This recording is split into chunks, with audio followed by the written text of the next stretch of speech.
Tere hommikust, on taas esmaspäev ja aeg nädalat planeerida. Kuna on koolivaheaeg, siis on väga paslik teha täna kirjutamise töötuba nimega puhkus. Ja soojenduseks vaata enda sees ringi, et mida sina vajad puhkuseks. Ja kas sa oled aktiivne puhkaja või hoopis passiivne. Aktiivne siis, et kas sa paned oma keha liikuma ja kogud uusi ideid, käid ringi. No näiteks kui puhkusereisilegi lähed, et kas sa siis oled selline, kes käib ühest vaatamisväärsusest teise, liigub pargis ringi või sa valid hoopis koha, kus sa saad sooja päikese käes raamatut lugeda. See siis oleks passiivne puhkus. Ja kas kodus on võimalik puhata või tuleb siiski kodust välja minna. Mõtle lihtsalt, fikseeri ära, et kumb puhkaja sa oled. Kas aktiivne või passiivne, mida sina puhkuseks vajad, kas uusi ideid või hoopis täielikku rahu. Ja seejärel läheme südametuppa, teeme põhiharjutuse ja südametoa nimetus siis on puhkus. Pane 2 jalga ilusasti jalatallad maha. Silmad kinni, siruta selg, lõdvesta õlad, lõdvesta otsmik, lõdvesta kulmud, ava veidikene suu. Kutsu kaasa endale kaitsehingel. Me läheme südame eeskotta. Seal on väga palju erinevaid uksi. Üks uhkem kui teine, mõni aga vana. Leia uks, millel on silt puhkus.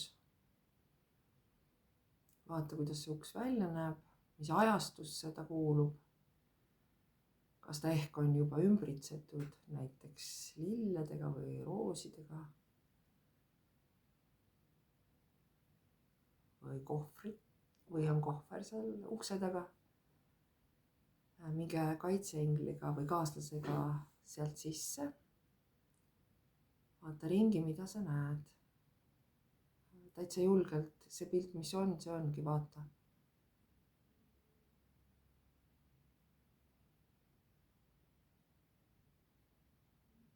Luba seal endal rahulikult vaadelda.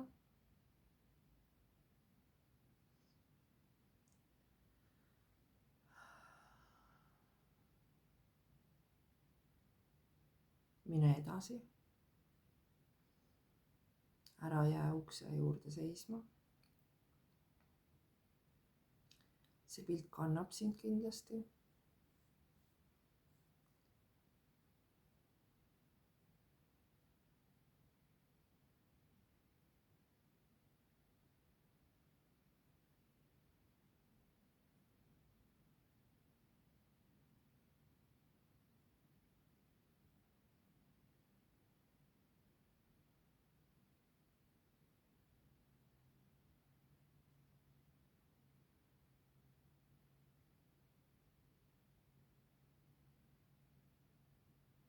Katsu mitte ehmatada, ükskõik mida sa näed.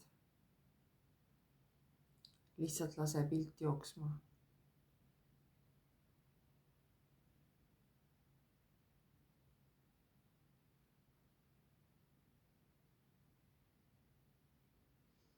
Kui sa oled info kätte saanud, siis sa tead, et sa saad sinna tuppa alati tagasi minna, seda edasi vaatama.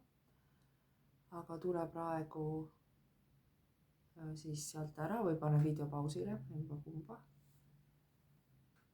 Aga kellel on info käes, siis tulge oma kaaslastega sealt pildilt sellest ruumist välja.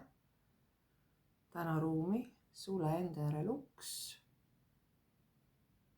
Viipa kaitseinglile või oma kaaslasele ja tule siia ruumi tagasi. Ava silmad.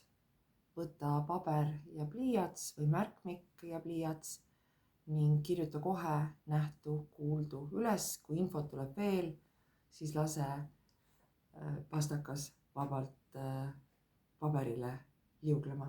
Ilusat nädalat ja kohtumiseni!